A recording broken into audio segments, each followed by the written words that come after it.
here's Brody Brazil. So before anything else, this video doesn't have any leaks. It doesn't have anything that I have obtained. All of this is unofficial. But in a second, we're going to take a look at some jersey concepts that Chris of sportslogos.net has come up with. I fully agree with what he has in his mind. But I can also tell you what we've seen here already officially from the NHL in Utah and the Smith Entertainment Group. I think this is going to be their look, their image, their branding for the first full season of the NHL in Utah. Black and white and a little splash of baby blue. It probably should be that simple. Simple is better for the NHL in Utah right now. That way, whenever they do transition to something a little bit more permanent, there's not some awkward pivot, right? It's a more simple, basic approach here and now. Keep it simple. Keep it, non-committed to anything really. Maybe not even a mascot. Black, white, baby blue, Utah, and maybe established 2024 for a little bit of good measure. I think their image, their logo, their branding, I think you're looking at it right there. They put this out. I think they're going to stick to this for their first full season. But as for the jersey concept, I mentioned that Chris came up with it. It's exactly what I have brewing in my mind. I mean, when I saw it, which we'll get to in a second, I instantly realized, this is exactly what I think it's going to look like. Here's what we know first.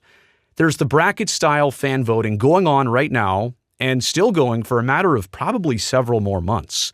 I think it's going to last well into the start of the upcoming hockey season. They won't have officially picked a name maybe until halfway through next year, because you don't want to pick a name while the current team exists and then tell people to not call them by that name. You know what I'm saying? Maybe this bracket-style voting will narrow it down from 20 to 10, and then they'll spend 4 or 5 months from 10 to 5, and 5 to 2 or 3, and then 3 to 1. And maybe this time next year is when they officially unveil it. Maybe the end of the first official season. So again, timing-wise, why would you come out with the new name when the team is out there using that temporary name still? You would probably want to jump right into it instead of wait for it. But 20 total names. Yeti, in my opinion, is the unofficial favorite. Nobody's ready to declare that yet. I've heard from a lot of you who say, well, wait, what about the Colorado Avalanche connection and the Yeti foot as one of their secondary logos? I don't know. I don't know how they'd work that out, but I think there's so much momentum behind the nickname Yeti that might be their connection and their mascot eventually. I know all the skiing names and all the snow stuff. Out of the 20, there's instantly 4 or 5 that should be quickly dismissed, but I digress. So the team's not going to have a name this upcoming season, but again, they've said nothing about colors or branding or anything official. I think what you've seen on the cover page of this video, I think that's pretty much going to be it. And also keep in mind, this is going to be the first NHL season where Fanatics is entirely taking over the jerseys and the manufacturing process. In fact, Fanatics is going to debut their brand new jersey style, I think, within the course of this summer. You'd have to expect right around the NHL draft is when they're going to put that out. Maybe even before then.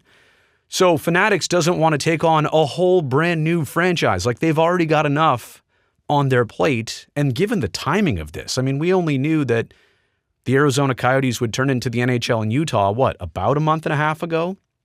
So it's happened very quickly.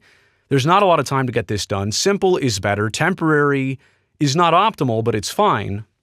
But obviously Fanatics wants to keep this simple too. Okay, so that brings us to Chris's mock-ups here, his concept. And again, you can read more at sportslogos.net. Chris has done a great job for so long on all of this. I think this is exactly what we're going to look at here. Utah across the front, pretty simple. A black jersey, a white sweater, that's it. Probably just one pair of black breezers, black bucket, white bucket.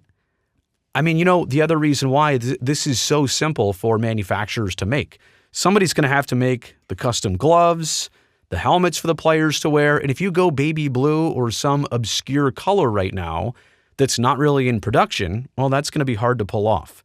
Socks, mitts, helmets, jerseys, pants, everything is so traditional right here. And even down the shoulder or down the elbow of the sleeve here, just a couple stripes, some piping along the waistline right there. Not really much going on with any type of shoulder cap situation. Maybe they'll put some patches on here. And I know Chris doesn't want to commit too much to this, but again, the more logos you make, the more it kind of shoes you into something. And so maybe there won't be any patches up here. Maybe they don't want any logos anywhere. Maybe they literally just want it that simple. Utah across the front. So again, when I saw Chris put this out, I was like, wait, that's exactly what had been in my mind. And as he points out here, this is a uniform concept, not a leak, nor is it official. I want to remind you that. I also want to remind you to go visit sportslogos.net so you can check out more of Chris's great work. But again, don't be surprised, in my opinion, if it is as simple as this. Tell me what you think about this, like how this looks, the overall situation, how the timing of this should go. Let me know what you think about all this in the comments section below. Also, since you made it here to the end of this quick video, thumbs up down below. That'll help me, this video, and this channel. And don't forget to go down there and hit that subscribe button so I can definitely see you back here next time.